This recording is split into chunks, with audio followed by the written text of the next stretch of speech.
이제 시작하겠습니다.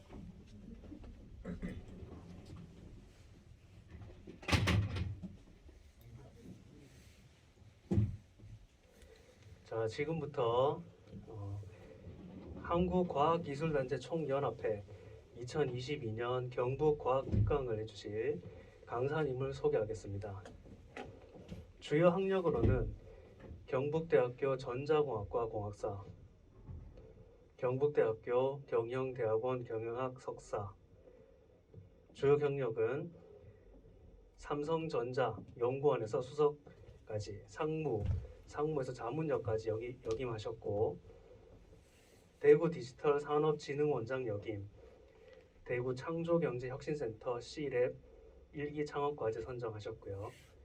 대구대학교 융합예술학부 영상 애니메이션 디자인 전공 교수님으로 재직 중에 계십니다. 현재 가지고 계신 특허는 웨어러블 스마트 안전 의료 시스템, 원격 교육 시스템 및 그 방법을 가지고 계십니다. 오늘 4차 산업시대 인공지능과 메타버스의 내용으로 강의해 주실 대구대학교 최종규 교수님을 큰 박수로 맞이해 주시면 감사하겠습니다.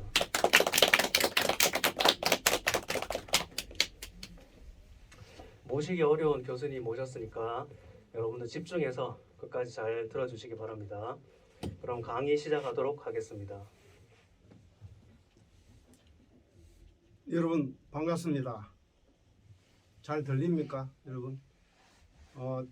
한국과학기술총연합회, 경북지역연합회 과학특강 시간입니다. 오늘 과학특강을 맡은 저는 방금 소개받은 대로 경북과총 부회장 겸 기획조정처장을 맡고 있는 대구대학교의 최종규 교수입니다. 오늘 여러분과 함께 학습할 내용은 4차 산업혁명 시대의 총학, 인공지능 AI와 요즘의 대세이자 여러분도 비교적 익숙한 메타버스입니다.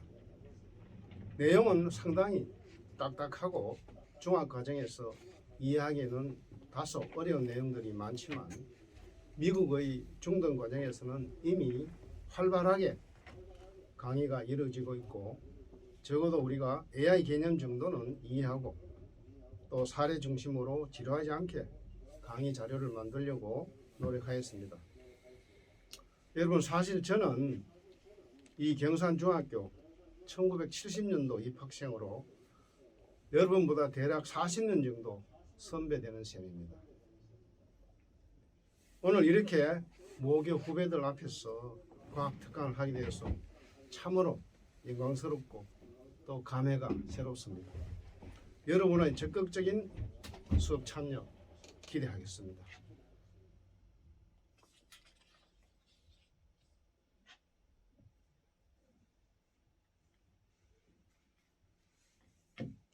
먼저 AI, 즉 Artificial Intelligence, 즉 인공지능의 역사에 대해서 살펴보겠습니다.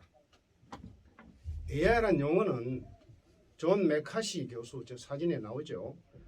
그러니까 최초로 언급을 하였습니다.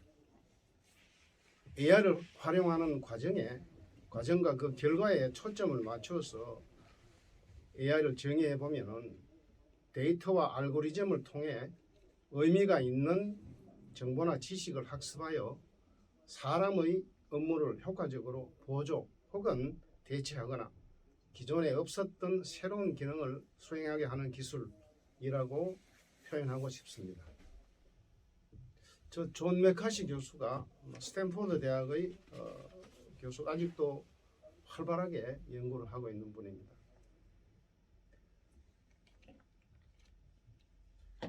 그럼 AI 역사와 발전 과정을 잠시 살펴보시겠습니다. 1950년대, 1956년이죠. AI 개념이 처음 나왔고 인공신경망 알고리즘의 구현으로 AI 붐이 일었을 그 당시에는 언론에서 스스로 긋고 말하고 쓰고 복제까지 할 수 있는 컴퓨터의 배아, 뭡니까? 그 자식이잖아요. 배아를 개발했다라고 기사를 실을 정도로 엄청난 관심을 받았습니다. 하지만 당시 실제 문제들을 해결하는데 실패하면서 오랫동안 침체기를 겪게 되었습니다. 1956년이니까 역사가 오래되었죠.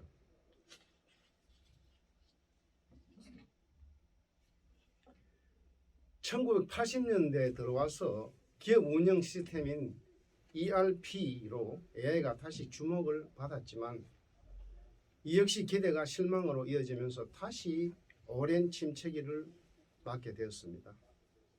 하지만 2010년대 이후부터 과거에 직면했던 한계를 극복하고 일부 분야에서 인간을 능가하는 성능을 보이면서 제3차 AI 붐이 시작되었습니다. 음성인식 정확도는 2010년까지 약 80% 수준에서 최근 95% 수준까지 도달하였습니다.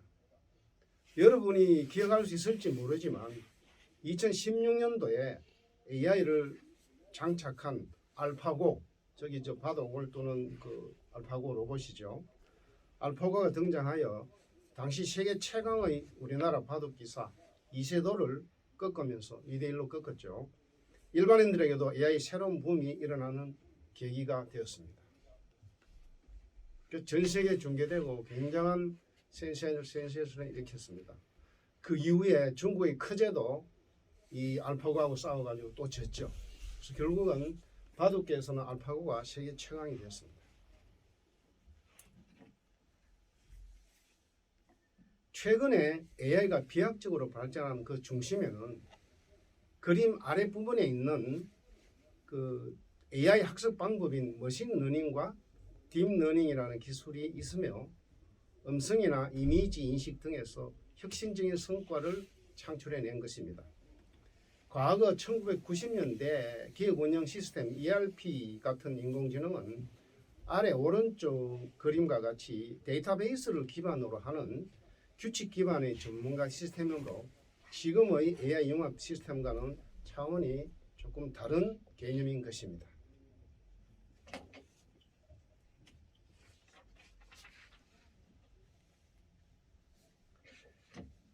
기존의 컴퓨터를 활용하는 메커니즘, 즉 규칙 기반 처리 과정은 여러분도 잘 아시겠지만 인간이 처리 방법, 즉 알고리즘을 작성하면 코딩을 하면은 컴퓨터는 이 절차에 따라서 처리하여 결과를 도출해내지만은 머신러닝을 적용하면 인간이 원하는 결과, 즉 샘플 데이터를 입력해 두면은 그 컴퓨터는 그 샘플 데이터에 의거하여 처리 방법을 만들어서 결국 결과를 도출해내는 것입니다. 우리 저 아래 그림에서 보시듯이 우리 저 패션 쪽에 옷 사이즈를 판단하는 로봇 기계가 사이즈 1에서 3은 스몰, 4에서 6은 미디엄, 7에서 9는 라지라고 규칙을 정해 주고 그렇게 알고리즘을 짜게 되면은 만약에 사이즈 11이 입력되면은 무슨 사이즈인지 전혀 판단을 못하는 한계가 있지 않습니까? 이것이 소프트웨어 코딩 알고리즘과 인공지능 머신러닝의 차이가 되겠습니다.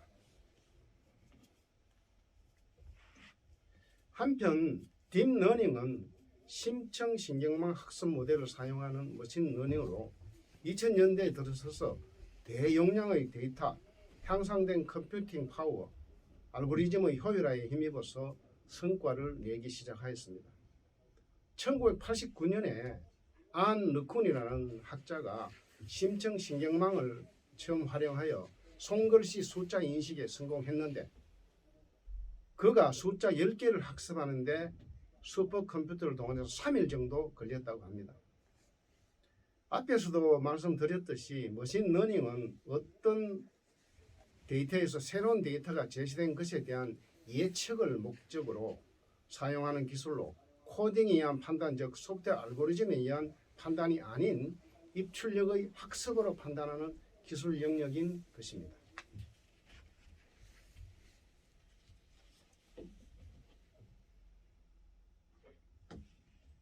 인공신경망은 저 위에 있는 그림, 인간의 뇌가 작동하는 방식과 유사하게 만들어진 것으로 맨 위와 좌측 중간의 그림을 보시면은 이해가 좀 될 겁니다. 인공신경망 알고리즘은 우측 그림과 같이 입력 레이어, 입력청이죠. 레이어는 청입니다. 히든 레이어, 숨겨진 청이고요. 출력 레이어, 출력청이죠. 이 세 개의 레이어 청으로 이루어지고 각 청은 노드, 동그란 저 노드로 구성되는데 그림에서 입력 레이어는 3개, 히든 레이어는 4개, 출력 레이어는 3개의 노드를 가지는 사례가 되겠습니다. 인공신경망이 입력 데이터를 인지하면 연결된 노드를 통해서 히든 레이어로 전달하게 되죠. 히든 레이어의 노드들은 출력 레이어까지 데이터를 학습하면서 전달하고 왔다 갔다 지속적인 학습을 하는 거죠. 빠르게. 출력 레이어에서의 최종 데이터를 통해서 적절한 동작을 실행해야 되는 게 그 원리입니다. 좀 알겠습니까, 우리 학생들? 네, 다행입니다. 굉장히 그 개념이 설명하기 어렵습니다. 한편 이 히든 레이어의 동작으로 심층신경망이 구성되었고 인공신경망 기술이 혁신적으로 발전하게 된 계기입니다. 결국 그래서 우리는 인공지능을 딥러닝이다 이렇게 얘기를 하는 거죠.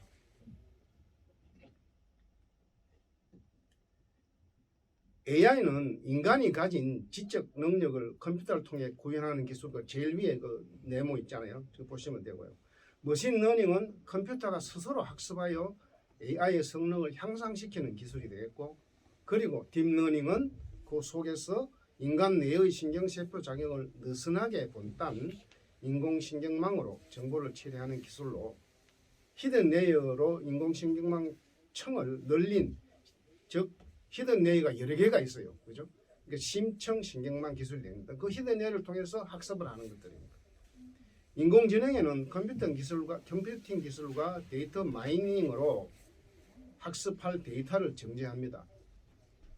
그리고 이 머신러닝은 패턴 인식, 데이터 마이닝, 통계학, 데이터베이스 등과 융합하여 AI를 구동하게 되는 것이죠.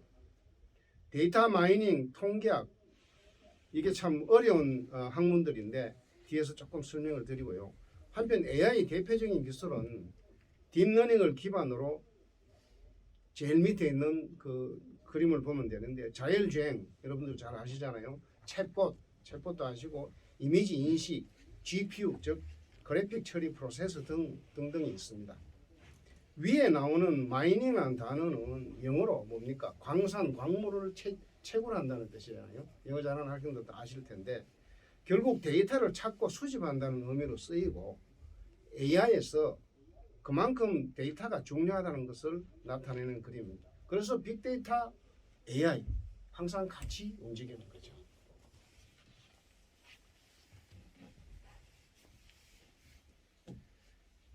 제목이 핵심은 AI 학습 데이터 셋이다 이렇게 되어 있죠. 인공지능 시스템 구축 즉 딥러닝의 핵심은 AI 학습 데이터 셋의 구축에 있다고 할 수 있습니다. 위의 그 그래프에서 보듯이 현대 사회는 데이터가 폭증하고 있습니다. 하지만 대부분이 비정형 데이터입니다. 오른쪽 데이터가 그 그래프에서 알 수 있듯이 저기 네모 있는 그래프를 보시면 되는데 66이라는 숫자가 나오고요. 66 같으면 뭔지 모르잖아요. 거기에 온도인 단위는 C나 F가 붙으니까 그게 뭐가 됩니까? 정보가 되죠. 그 다음에 그 오른쪽에 보면은 그 지역과 시간 그리고 기상 조건까지 추가가 되니까 이제는 지식 정보가 되는 것입니다. 결국 딥러닝에서는 양질의 데이터를 확보하는 것이 가장 핵심이고 아래 그래프에 나타나 있듯이 딥러닝 알고리즘의 개발은 데이터 수집과 데이터 전처리를 통하여 딥러닝 모델을 선택하여 학습하고 평가하여 통계적으로 처리를 하면 결과 예측이 가능해지고 이들 과정을 반복하면서 입력과 출력 간의 오차를 줄여나가는 그런 과정을 지속하는 것입니다.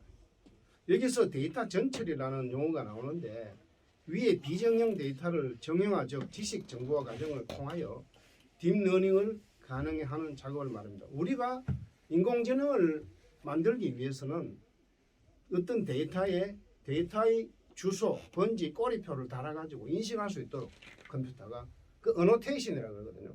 그 작업을 하는 것이고 지금 우리 혁신도시에 있는 지능정보사회연구원이 1년에 수천억을 들여가지고 각 학교 기관에 이 AI 학습 데이터셋을 만들고 있습니다. 그 여러분들은 거기 들어가서 AI 허브에 들어가서 데이터 학습 셋을 받아가지고 그걸 가지고 내가 콘텐츠도 만들고 로봇도 만들 수 있는 것이죠. 그 작업을 지금 정부에서 열심히 하고 있습니다.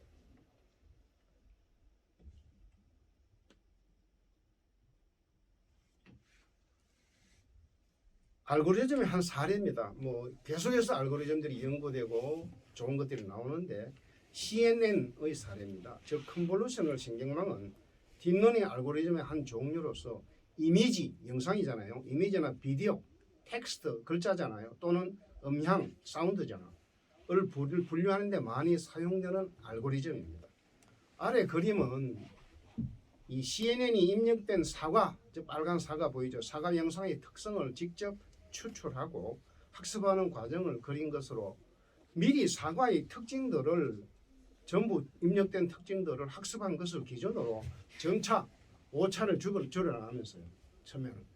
그래서 결국 마지막에 사과의 이미지를 특정 지어가지고 사과다 이렇게 출력하는 것이죠. 이게 인공지능의 과정입니다. 좀 이해가 되시기를 기대합니다.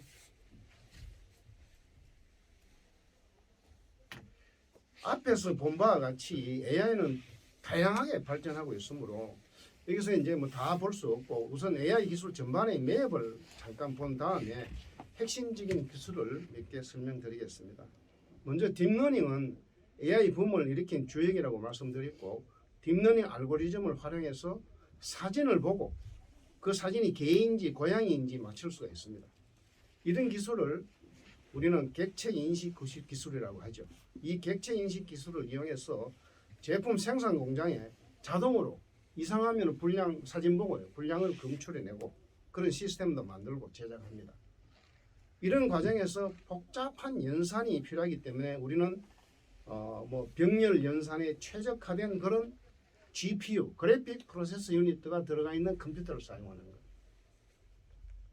정리하면은 AI 기술은 구동용 반도체 칩이 필요하겠죠, 그죠? AI 반도체, 코어 알고리즘 그리고 요소 기술들, 애플리케이션 같은 이 네 가지 카테고리로 우리가 분류를 할 수가 있고, 우리 앞에서 표에서 보는 바와 같이 각각의 카테고리에 대한 다양한 기술들이 포함되어 있으며 새로운 기술들이 하루가 다르게 연구되고 있습니다.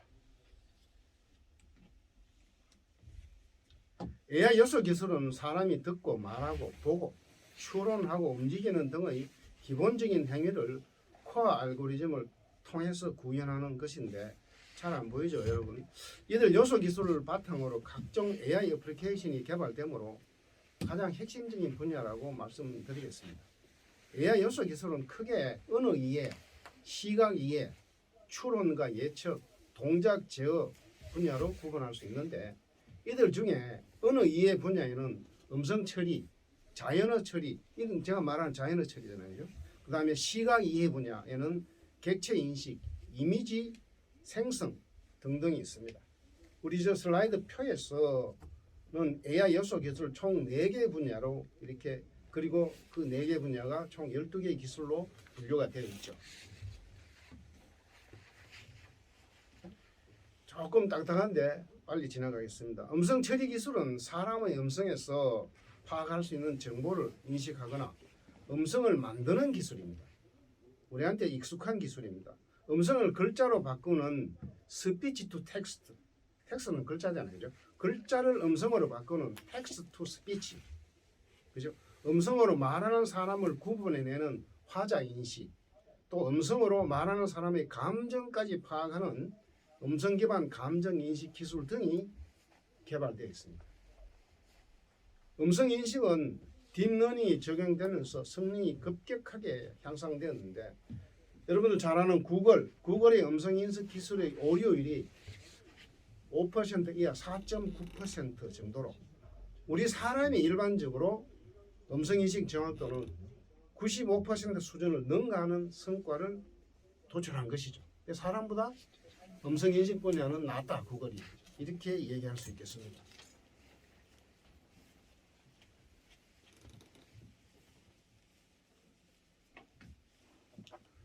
여러분들이 지금 사용하고 있는 기술입니다. 아마 친근할 겁니다. 스마트폰에 탑재된 갤럭시 스마트폰의 빅스비 사용해본 학생들이 있죠? 사용하고 있는 손 한번 들어볼래요, 우리 학생? 그래요, 맞네. 역시 좀 MZ 세대는 달라. 좋습니다. 그다음에 아이폰의 시리 누가 씁니까? 나는 지금 시리 쓰고 반가워요.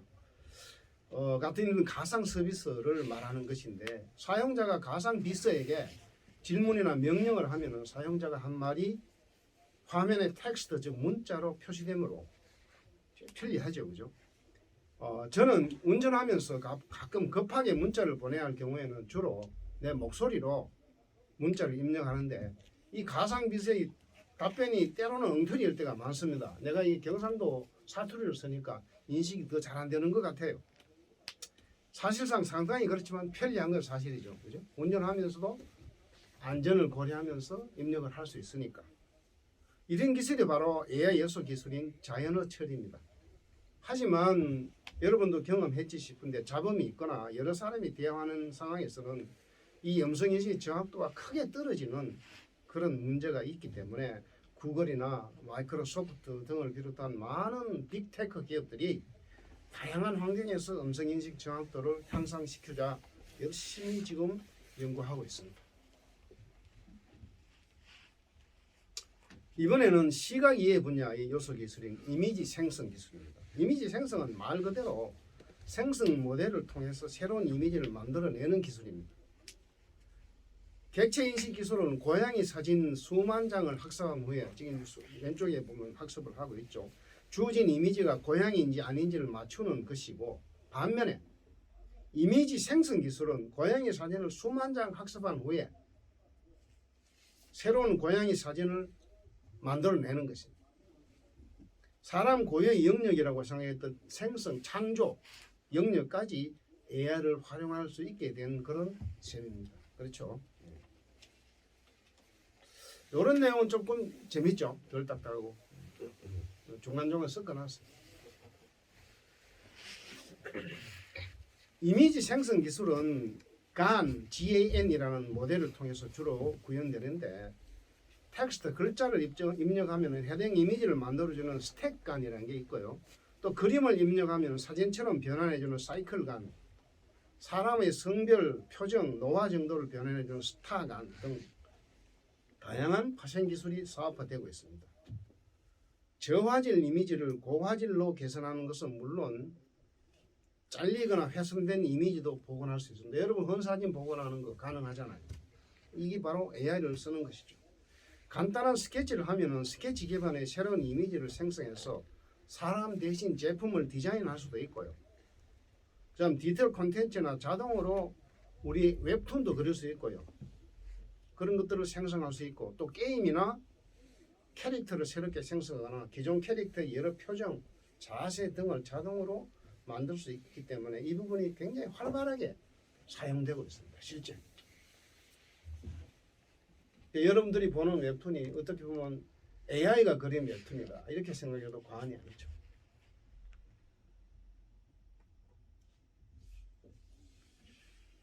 딥러닝은 음성 이미지 인식뿐만 아니라 번역, 추천 등 다양한 종류의 AI 애플리케이션에 활용되고 그 학습 기간도 매우 짧아졌습니다. 여러분 페이스북의 얼굴 인식 기술인 딥페이스, 구글의 번역기, 유튜브의 추천 시스템 등에 모두 딥러닝이 활용되고 있습니다. 인간의 고유 영역이든 창작에도 딥러닝의 일종인 생성 모델이 활용되고 있습니다. 2017년도에 그 라거스 대학교의 연구팀이 관객에게 현대미술 작품을 보여준 후 이게 사람이 그린 것인지 AI가 그린 것인지를 맞춰보게 했는데 그 결과 AI가 그린 작품을 사람이 그린 작품이라고 답한 경우가 53%, 그 반대의 경우가 38%를 기록했다고 합니다. 그러니까 AI 창작 능력이 거의 사람에 준한다 이렇게 볼 수가 있는 거죠. 여러분 이 그림 잘 보십시오. 잘 그린 그림이죠. 이 콜로라도 인카네이트 게임사의 앨런이라는 친구가 인공지능의 그림 창작 프로그램 그 플랫폼인 미드전이라는 플랫폼을 활용해서 그림을 저렇게 그려서 그 콜로라도 주립 박람회 디지털 아트 부분에 출품하여 저 상 보이잖아요. 1등을 차지했습니다. 그 그림 제목이 시어트 디 오페라 스파셜이라는 제목의 그림은 스페이스 오페라의 한 장면을 연상케 한다는 평가를 받았습니다. 그렇죠. 오페라 아리아 부르는 모습이잖아요. 그죠? 이 바로코 양식으로 햇빛이 내리쬐고 명암이 뚜렷한 그런 실내 풍경을 그리고 있지만은 실제 이 출품자가 펜이나 붓을 전혀 쓰지 않고요. 단지 텍스트 한 줄 이런 그림을 그려라 라고 명령만 내린 거죠. 그래서 그 그림으로 미술대회에 참가해서 1등을 차지한 것입니다. 이렇게 되니까 역같은 일이다. 누군가가 인공지능으로 생성한 작품으로 미술대회에 참가했다 하면서 이렇게 그 아티스트들이 뭐 굉장히 불평하는 경우도 있었고, 또 어떤 그 유튜버는 뭐 창의적인 논문은 인공지능 예술의 죽음이 눈앞에서 펼쳐지는 것을 보고 있다 뭐 하기도 하고요. 하지만 이 가치가 우리가 볼 때는 창의적인 논문은 그동안 인공지능의 발전에서 자유롭다 안 된다 그랬잖아요. 인간의 영역이다 그랬는데 이런 편견을 깼다는 점에서 굉장히 의미가 있다 이렇게 우리는 판단을 하고 있습니다. 여러분들 가깝게 보이는 푸드테크 사례입니다. 푸드테크는 뭡니까? 식품 푸드하고 기술 테크놀로지가 합성된 말이죠. 식품 산업에 AI나 빅데이터, 클라우드 컴퓨팅 등의 기술을 융합한 것을 말합니다. 셰프 로봇, 음식하는 로봇이잖아. 그 다음에 배달 드론, 맞춤형 영양, 수직 농업, 인조 고기 등 음식 관련 모든 영역을 푸드테크가 가능합니다. 키오스크 서빙 로봇, 인조 고기 같은 제품 개발부터 모든 영역을 포함한다 그랬는데 이 배달 플랫폼이나 이 모바일 앱 등 고객이 유입하는 서비스로 고객 경험을 훨씬 더 다양하게 강화해주고 있는 것이죠. 베이징 올림픽 사례를 들면은 AI 로봇이 요리를 해서 손님에게 배달까지 했고, 식사 후에는 AI 로봇 바리스타가 두 바리스타하고 바텐더가 음료도 제공했습니다. 조리뿐만 아니라 음식의 간을 보면서 입맛에 맞춰주는 수준까지 진화하였고, 음식물을 씹는 과정에서 간을 평가할 수 있는 AI 로봇까지 개발되었습니다. 로봇 조리는 항상 같은 맛을 보장하잖아요. 로봇이 하는 거니까. 성분이 똑같게 하니까. 또 사용자 경험을 축적해서 새로운 레시피로 개발되는 장점이 있습니다. 누구는 이거 좋아하더라면 그 사람에 맞게 맞춤형으로 간을 더하든지 조미료를 더하든지 할 수 있는 거죠. 한편 뜨거운 기름과 무거운 기구를 사용하는 조리에 AI 로봇을 쓰게 되면은 위험도 줄어들고 노동 강도도 낮춰주고 굉장히 효율적인 음식점 매장 관리가 가능하게 되기 때문에 굉장히 발전하고 있는 것입니다.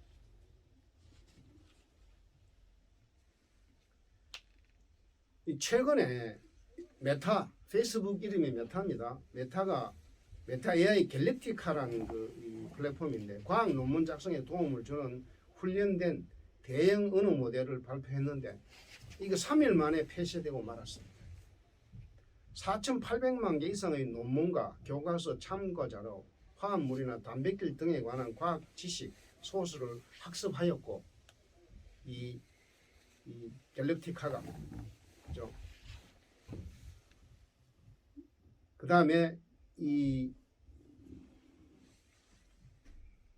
훈련된 강력한 대형 언어 모델이기 때문에 학술 문헌 요약과 수학 문제 해결, 인용글 제안, 참고 논문 검색, 공식 등이 포함된 연구 논문을 작성하는 것도 가능하다고 이렇게 소개를 했습니다.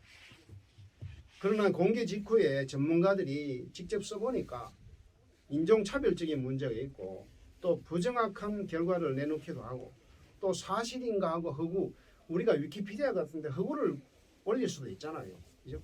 그러니까 사실인지 허구를 구분하지 못하는 그런 결국 과학 논문 생성기로서 치명적인 결함을 갖고 있다라는 비판을 받으니까 결국 메타가 철회를 했죠. 3일 만에. 하지만 이 갤럭티카가 지금의 그 결점을 보완한다면은 조만간 박사학위 논문도 AI의 도움을 받는 시대가 오지 않을까. 이렇게 여러분 시대에는 박사학위 쓰는 것도 쉽습니다.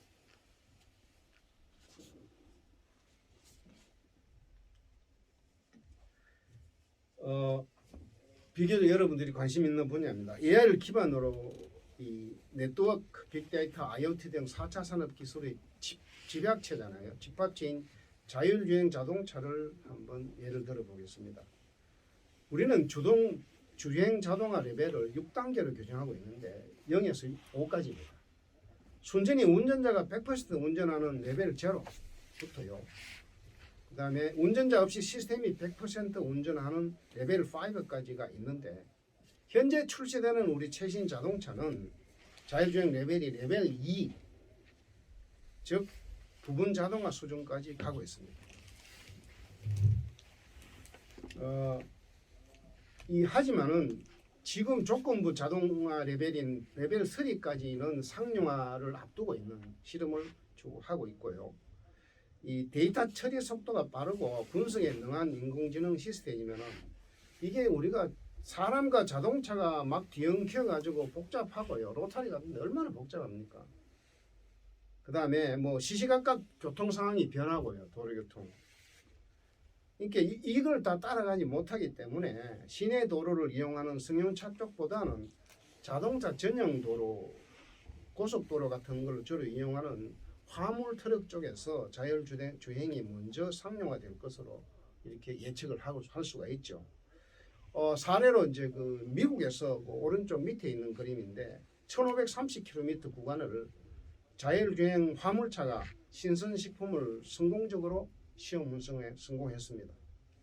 사람이 운전하면은 24시간 걸리는데 자율주행 자동차는 화물차는 14시간 만에 운송을 마칠 수 있었는데 그 이유는 뭔가 하면 자율주행은 휴식도 안 하고 화장실도 안 가고 밥도 안 먹으니까 잠도 안 자니까 14시간 만에 가능했다 하는 내용이죠. 그럼 레벨 5 수준 완전 자동화 자율주행은 언제쯤 실현될지 여러분 궁금하지 않으세요? 그렇죠. AI나 빅데이터뿐만 아니라 교통과 관련된 우리 사회 전 분야가 혁신되어야 가능하다 이렇게 말씀드리고 싶습니다. 그래서 우리 정부에서는 자율주행 기술 개발 혁신 사업으로 범부처, 그러니까 여러 부처죠. 산업통상부, 과학기술정보통신부, 국토해양부, 경찰청까지 간의 협업으로 2021년 작년부터 2027년까지 총 사업기간 7년간에 걸쳐가지고 1조 1천억 원 규모의 예산을 투입해서 연구개발을 하고 있습니다. 이 기술 개발 혁신 과제는 차량 융합 기술부터 ICT 융합 기술, 도로 융합 기술, 자율주행 서비스, 자율주행 생태계까지 이들 모두가 혁신적인 기술 개발이 이루어져야지 가능한 일입니다. 본부처 융합 개발 사업이 계획대로 잘 진행되어 가지고 완성이 되면은 2028년도 정도 끝나는 데쯤 특정 어떤 지역이나 특정 도로에서 레벨 5급의 완전 자율주행 시범 사업이 가능하리라고 기대를 하고 있고요. 이 시범 사업으로 성과를 내려면 점차 그 영역을 지역을 확대해 가지고 전국으로 확산하지 않을까 이렇게 예측을 하고 있는 거죠. 여러분 자율주행 자동차가 되면 사고가 없어지고요. 그러면 자동차 수명이 50년 가고요. 그러다 보면 자동차 회사는 뭐가 됩니까? 자동차 렌트 회사나 택시 회사로 변하는 거죠. 그렇게 직업군이 달라지는 것이죠. 한편 AI는 인간의 한계를 극복하고 위험을 방지하는 데 매우 유용한데 시각이나 청각이 불편한 사람, 신체 활동이 힘든 노약자의 경우 AI가 보고 듣고 움직이는 것을 효과적으로 보조해 줄 수가 있겠죠. 여러분 잘 아는 실시간 통번역 앱으로 언어 장벽을 넘어서 소통이 활성화되는 사회를 그려보는 것도 제가 볼 때는 멀지 않을 것 같아요. 충분히 가능하다고 생각을 하고요. 자연재해를 조기에 예측하는 AI 애플리케이션, 화재 진압이나 오지 심해 탐사하는 AI 로봇 등은 각종 위험으로부터 사람을 보다 안전하게 보호해 줄 수 있는 것입니다. 모든 AI 애플리케이션은 미래의 일만이 아니라 조금 현실화되고 있고 AI로 인해 우리의 삶의 질이 향상되는 그런 변화의 과정에 시험의 과정에 우리가 살고 있다. 이렇게 이해하면 되겠습니다. 그리고 보안, 헬스케어, 소매업 그런 비중이 높은 영역에서 사람을 AI로 대체하는 그래서 비용을 절약하는 경우 서비스가 대거 등장하고 있습니다. 이런 뭐 백화점만 가도 많잖아요. 키오스크도 있고. 이 보안의 경우는 기존에는 CCTV 모니터를 상시 봐야 되잖아요. 사람이 필요하잖아요. 그런 인력이 필요하기 때문에 상업시설이나 고급 주택, 돈 많은 사람들만 이용이 가능한 고가의 서비스였는데 지금은 뭡니까? AI가 이게 도둑놈이다 아니다 다 판단해 주잖아요. 그죠? 그러니까 사람 대신에 위험사항을 불러할 거다 아니다 식별할 수 있기 때문에 대중적으로 이용이 가능한 서비스로 발전하고 있는 것이죠. 조금 이제 얘기를 달리 가보면은 AI의 부정적인 역할을 우려하는 목소리도 상당히 있습니다. 스티븐 호킹 박사 이분은 잘 알잖아요. 이 AI 무기 발달은 화학과 핵무기에 이어 제3의 전쟁혁명으로 이어질 수 있다라고 경고를 했습니다. AI 무기가 아니더라도 일반적인 AI 애플리케이션조차 악의적으로 사용되면은 각종 사건 사고를 유발할 가능성이 우리가 충분히 있는 것이죠. 예를 들면은 드론에 얼굴 인식 기술을 탑재해가지고 표적이 되는 사람, 죽이고 싶은 사람을 공격하거나 드론에 가서 그 얼굴 인식해가지고 쏠 수 있죠. 자율주행차나 로봇을 해킹해가지고 이게 제대로 못 가게 로봇 동작 잘못하게 해가지고 사고를 일으키게 하는 경우가 대표적인 부정적인 사례입니다. 그래서 지금 보면은 이 북한의 해킹이 굉장히 조심을 하고 있는 거죠. 이런 것들이. 또 자연어 처리에 능한 챗봇으로 국민 여론을 조작하거나 아니면은 사람처럼 말하는 음성 합성 기술을 이용해서 보이스 피싱 사기를 치는 일들도 우리는 앞으로 조심해야 될 부분이 아닌가 이렇게 예를 들어 볼 수 있겠습니다.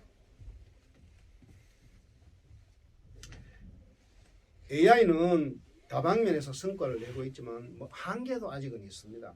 딥러닝은 은닉층에서 전부 해결하잖아요. 그러다 보니까 뭡니까? 결과값을 만드는 과정을 추적할 수가 없고 그러다 보니까 문제의 원인 파악도 어렵습니다. 물론 이런 한계를 극복하고 사용자가 AI를 이해하고 신뢰할 수 있도록 결과 도출 과정을 설명할 수 있는 Explainable AI, 설명 가능한 AI 같은 연구가 활발히 진행은 되고 있죠. 극복할 겁니다. 지속적인 데이터 수집으로 AI의 성능 향상이 지속되어 AI는 산업뿐만 아니라 우리 일상에서 혁신적인 변화를 초래할 것은 자명한 사실입니다. 한편 AI에 대한 역기능 문제, 우리는 지금 순기능을 얘기하는데 역기능 문제, 아까 얘기했던 그 부정사용 이런 것들이죠. AI가 인간을 뛰어넘어서 인간이 AI를 통제할 수 없는 그런 AI가 스트롱 AI라고 그러고요. 혹은 슈퍼 인텔리전스라고 얘기하는데 이에 대한 부정적인 시각과 인간 수준의 지능을 갖춘 AGI의 가능성도 제기되고 있습니다. 이 테슬라 자동차의 앨런 머스크는 앞으로 10년 정도면 AI가 인간보다 더 똑똑해질 수 있다라고 주장하지만 AI가 단시간에 인간을 능가할 수는 없다는 시각이 당연히 지배적이고 현실적인 수준에서 우리는 AI를 충분히 활용하는 것이 해답이다 이렇게 생각하고요. AI로 인한 경제적 사회적 혜택은 최대로 누리면서 그런 AI의 부정적인 영향을 예방할 수 있도록 다양한 연구와 준비를 하는 것이 우리가 할 일입니다. 여러분 이상으로 AI 특강은 마무리하고 다음부터는 메타버스에 대해서 학습을 하겠습니다.